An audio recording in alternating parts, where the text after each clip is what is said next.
ये बात है उन दिनों की जब एक छोटे से गांव में सोहन और मोहन नाम के दो भाई रहते थे। सोहन बड़ा और मोहन छोटा भाई था। दोनों अपनी एक विधवा माँ के साथ रहते थे। सोहन की शादी हो चुकी थी पूजा के साथ। मोहन का अभी विवाह नहीं हुआ था। सोहन और मोहन में बहुत ज़्यादा प्रेम था। दोनों भाई आपस में बहुत प्रेम करते थे। लेकिन सोहन की बीवी पूजा मोहन से हमेशा जलती। वह धन दौलत को लेकर हमेशा लड़ती झगड़ती रहती थी और पीछे से वह अपनी माँ को उल्टा सीधा भड़काती रहती थी। माँ को हमेशा यही बताती कि इस मोहन को जल्दी से अलग कर दीजिए।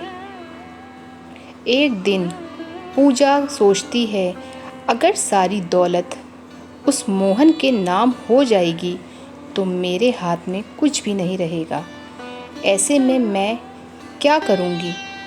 तभी वो अपने पति को बुलाती है। वह सोहन से कहती है कि आप जल्दी से बंटवारा कर लीजिए और मोहन को बंजर ज़मीन दे दीजिए।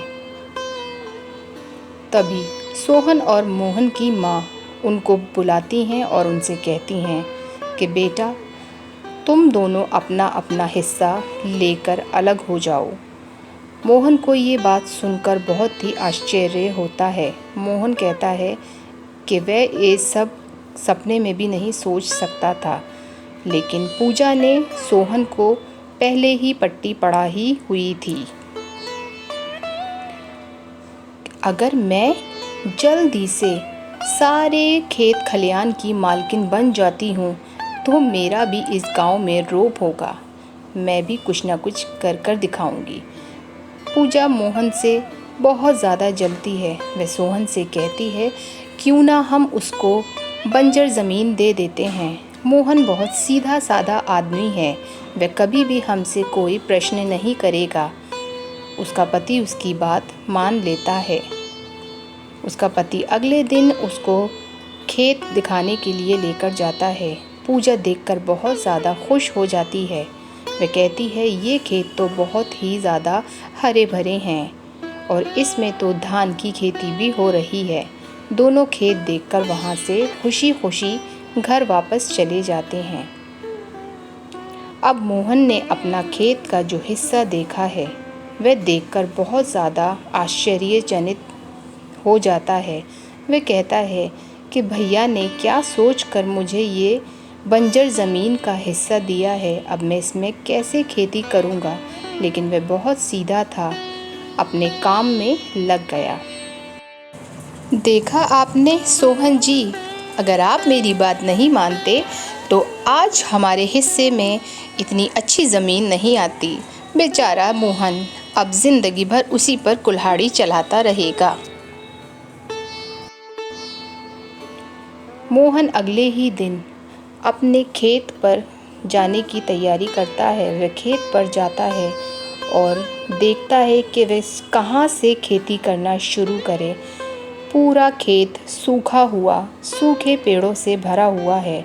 वह एक एक करके सारे पेड़ों पर अपना गुस्सा उतारता है और फिर ईश्वर की मर्ज़ी समझकर इस पर ही खेती करने का निर्णय लेता है।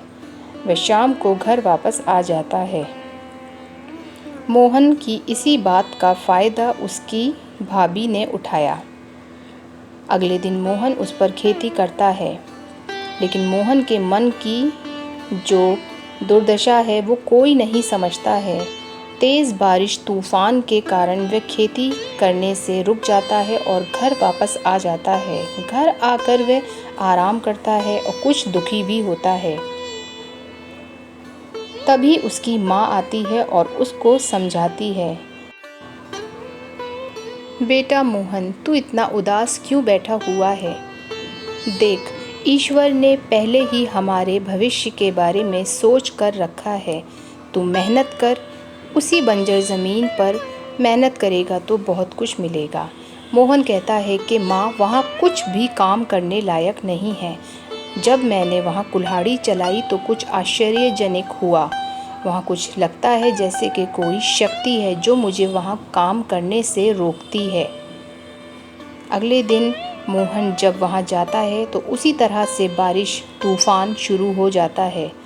मोहन समझ नहीं पाता है कि आखिर ये क्या माजरा है। मोहन कहता है कि जब भी वह कुल्हाड़ी उठाता है तेज़ अंधेरा बारिश होने लगती है। यहाँ पूजा अपने खेतों को देखने आती है और वह देखती है कि मोहन के खेत में तो हरियाली ही हरियाली है।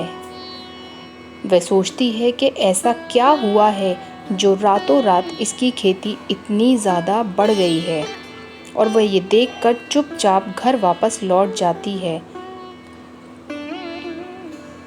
अगले दिन जब मोहन अपने खेत पर आता है तो वो कुछ ऐसा देखता है जिसे देखने के बाद उसको अपनी आंखों पर बिल्कुल भी विश्वास नहीं होता। वह देखता है कि आमों से लदे हुए पेड़ उसके बाग में लगे हुए हैं। वह देखता है कि हर पेड़ पर इतने आम हैं कि वह बेचते बेचते थक जाएगा। वह सोचता है कि ये आखिर क्या हुआ। वह कुछ भी समझ नहीं पाता है और वहीं पर बैठ जाता है। तभी थोड़ी देर में वहाँ पर एक शक्ति प्रकट होती है।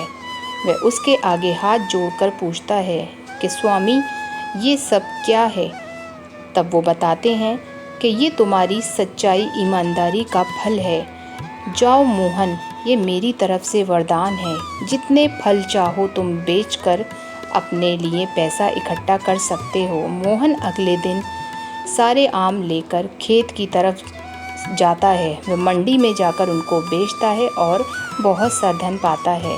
धीरे धीरे उसके घर के हालात बहुत अच्छे होने लगते हैं।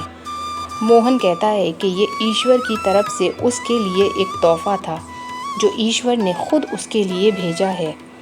वह रात दिन मेहनत करके बहुत कुछ मजदूरी से कमा लेता था। ईश्वर ने उसकी यही अच्छी बात देखकर उसको वरदान दिया। अगले दिन वह खेत पर जाता है और फल इकट्ठे कर मंडी में बेचकर बहुत सा धन लेकर आता है। यहाँ उसकी भाभी पूजा फिर से आती है और देखती है कि हे भगवान, ये आम का पेड़ इतना ज़्यादा भरा हुआ कैसे हो सकता है? मैंने तो आज तक ऐसा पेड़ कभी देखा ही नहीं है। वह घर जाती है और अपने पति सोहन को सब कुछ बताती है। आपको पता है, ये तो मुझे कोई जादुई पेड़ लगता है। इस पर इतना फल मैंने कभी नहीं देखा। वे दोनों वहाँ पर आकर उसकी जांच पड़ताल करने की कोशिश करते हैं। तभी तेज़ बिजली और पानी आता है और वहाँ उन्हें कुछ अजीब सा देखने को मिलता है, जिसको देखकर वो डर जाते हैं और वहाँ से तुरंत भाग जाते हैं।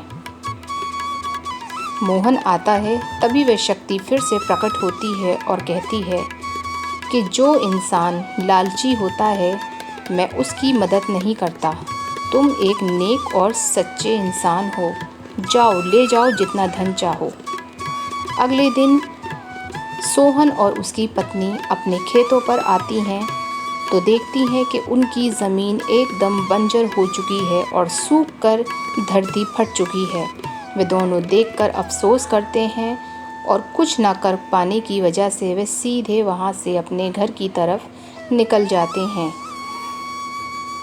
इससे ये पता चलता है कि उन्होंने अपने छोटे भाई के साथ बहुत गलत किया था, जिसकी वजह से आज उनकी खुद की ज़मीन किसी शक्ति ने सुखाकर भस्म कर दी है।